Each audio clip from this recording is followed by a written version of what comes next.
लालचंद, देखिए यूपी के कई ऐसे जिले हैं जहां इस वक्त बाढ़ की स्थिति बनी हुई है। नदियों की अगर बात कर ली जाए तो नदियां खतरे के निशान से इस वक्त ऊपर बह रही हैं।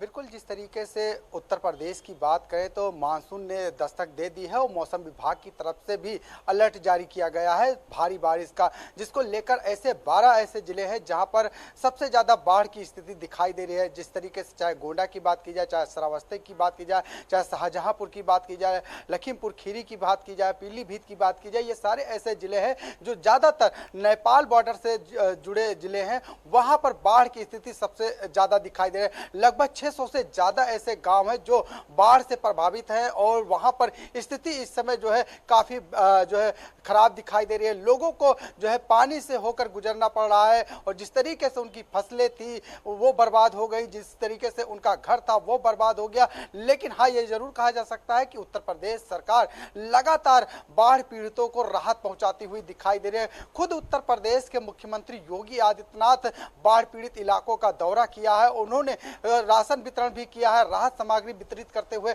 यहाँ पर दिखाई दिए। लोगों को जो किसी प्रकार की असुविधा ना हो, जो बाढ़ पीड़ित लोग हैं, उसको लेकर भी कहीं ना कहीं मुख्यमंत्री योगी आदित्यनाथ ने अपने अधिकारियों को दिशा निर्देश दिया है। और उन्होंने ये भी कहा है कि जिस तरीके से जब वो निरीक्षण कर रहे थे तो उन्होंने जहाँ हवाई निरीक्षण किया और नाव से निरीक्षण किया, इसके साथ ही आपने देखा होगा कि पहले दिन लखीमपुर खीरी गए और इसके बाद पीलीभीत गए, फिर श्रावस्ती गए, बलरामपुर गए मुख्यमंत्री योगी आदित्यनाथ, और बाढ़ पीड़ितों से सीधा संवाद करते हुए दिखाई दे और अधिकारियों को दिशा निर्देश देते हुए दिखाई दे। जिस तरीके से उत्तर प्रदेश में इस समय बाढ़ की स्थिति देखने को मिल रही है, कहीं ना कहीं हाँ ये कहा जा सकता है दृश्य कहीं ना कहीं भयानक है। लेकिन सरकार की तरफ से पूरी मदद करने की कोशिश की जा रही है। जो टीमें लगाई गई हैं प्रशासन की, पुलिस प्रशासन की या जिला प्रशासन की बात की जाए, स्वास्थ्य विभाग की टीम की बात की जाए, सिंचाई विभाग की टीम की बात की जाए, एनडीआरएफ एसडीआरएफ की टीम वहां पर तैनात है, पीएससी के जवान है, स्थानीय पुलिस वहां पर जो है मौजूद है और लगातार राहत बचाव कार्य में जुटी हुई है।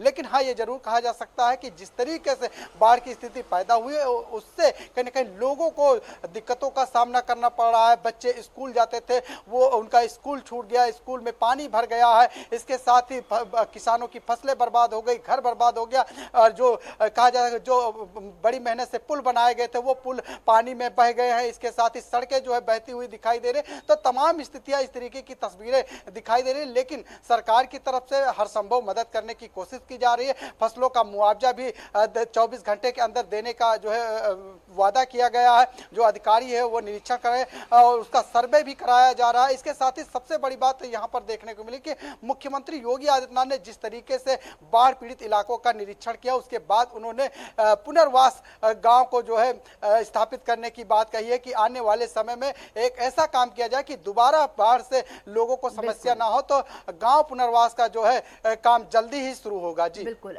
लालचंद, देखिए कई जगहों पर, कई जिलों का तो खुद सीएम योगी आदित्यनाथ दौरा कर चुके हैं, वहां पर जो बाढ़ प्रभावित इलाके हैं वहां का निरीक्षण कर चुके हैं। लेकिन कई ऐसे जिले भी हैं जहां तक सीएम योगी आदित्यनाथ नहीं पहुंचे हैं। लेकिन जब ऐसे में देखिए कई कहा तो गया है कि हर संभव मदद की जाएगी और लगातार की भी जा रही है, लेकिन कई ऐसी जगह भी हैं जहां पर इस तरीके की सुविधा नहीं पहुंच पा रही, तो वहां लोग कैसे अपना गुजर बसर कर रहे हैं?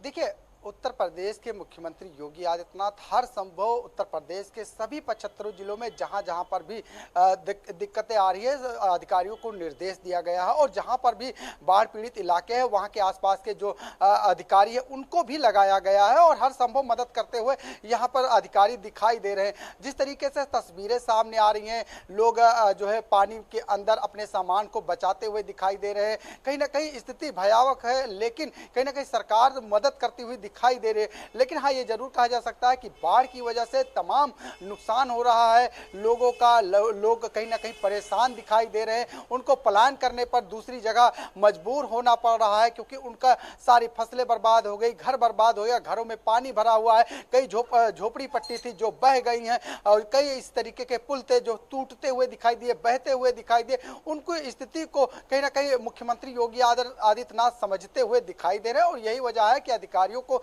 दिशा निर्देश दिया गया है कि हर संभव जो है बाढ़ पीड़ितों की मदद की जाए। देखिए किस तरीके से जो है बलरामपुर में जो है लोगों को रेस्क्यू करके निकाला गया, मुख्यमंत्री ने उनसे मुलाकात भी की। ऐसे श्रावस्ती का भी मामला देखने को मिला है, तो जाहिर सी बात है कि उसको लेकर कहीं ना कहीं मुख्यमंत्री पूरी तरीके से यहाँ से संवेदनशील दिखाई दे रहे हैं और जो है खुद निरीक्षण किया। हाँ, ये जरूर कहा जा सकता है कि अभी तमाम ऐसे जिले हैं जो बाढ़ से पीड़ित है, उनका भी निरीक्षण कहीं ना कहीं मुख्यमंत्री योगी आदित्यनाथ करते हुए दिखाई देंगे। लेकिन हाँ, ये जरूर कहा गया कि अधिकारियों को दिशा निर्देश दिए गए हैं, चाहे अगर हम बात करें कुशीनगर की बात करें, महाराजगंज की बात करें, सिद्धार्थनगर की बात करें, बलरामपुर की बात करें, ये तमाम ऐसे इलाके हैं, गोंडा है, बहराइच है, यहाँ पर कहीं ना कहीं बाढ़ की स्थिति दिखाई दे रही है। लोग परेशान हैं, उनकी परेशानियों को दूर करने के लिए कहीं ना कहीं अधिकारी अपनी टीम के साथ वहां पर दिखाई दे रहे हैं और सरकार की तरफ से भी हर संभव मदद करने की कोशिश की जा रही है। इसी दौरान देखने को मिला कई जगहों पर जो है बाढ़ की वजह से मौत की खबरें भी सामने आई, उसको लेकर भी कहीं ना कहीं जो है मुख्यमंत्री की तरफ से हर संभव मदद करने की जो है निर्देश दिए गए हैं। पीड़ित परिवार को मुआवजे का भी ऐलान किया गया है, फसलों का मुआवजा देने की ऐलान किया गया है। इसके साथ ही देखने को मिला है कि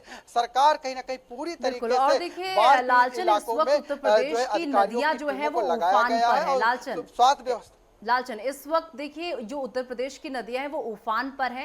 वही सवाल अब ये है कि जो ये नदियां उफान पर इस वक्त है, अपने खतरे के निशान से कितना ऊपर ये नदियां इस वक्त बह रही हैं?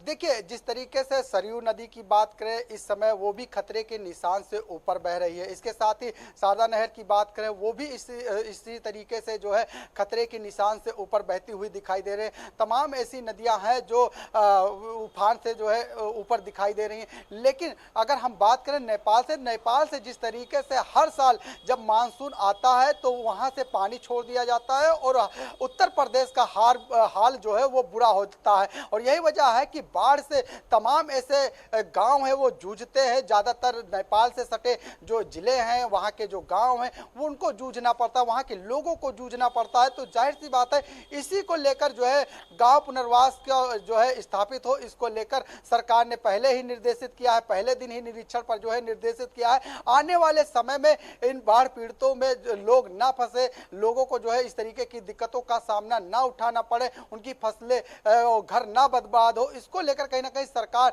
जो है काम करती हुई दिखाई दे रही है। हाँ, लेकिन ये जरूर कहा जा सकता है कि तमाम वादे किए जाते हैं बाढ़ को रोकने के लिए। बाढ़ पीड़ित जो इलाके हैं वहां पर पानी ना भरने पाए, पुल बनाए जाते हैं, नालियां बनाए जाते हैं और इसके साथ ही जो है नालों की सफाई की जाती है। लेकिन उसके बावजूद स्थिति जस की तस रहती है। करोड़ों का जो है कहा जा सकता है गोंडा में जो है वो डैम बनाया गया, लेकिन उसके बावजूद कहीं ना कहीं जो पानी का भराव है वहां पर देखने को मिला कि जो है बाढ़ की स्थिति वहां पर पैदा हुई। तमाम पैसे लगाए जाते हैं, करोड़ों पैसे लगाए जाते हैं, लेकिन उसके बावजूद नेपाल से सटे ज्यादातर इलाके जो है बाढ़ से प्रभावित होते हैं, क्योंकि जिस तरीके से वहां से पानी छोड़ा जाता है और जिस तरीके से उत्तर प्रदेश में बरसातें होती है, जब मानसून तेज होता है, लगातार बारिशें होती है, तो उसकी वजह से कहीं ना कहीं लोगों को जो है कड़ा सामना करना पड़ता है। जी बिल्कुल, और इस बाढ़ ने उत्तर प्रदेश के कई जिलों को अपनी चपेट में लिया। फिलहाल बहुत शुक्रिया आपका हमारे साथ जुड़ने के लिए।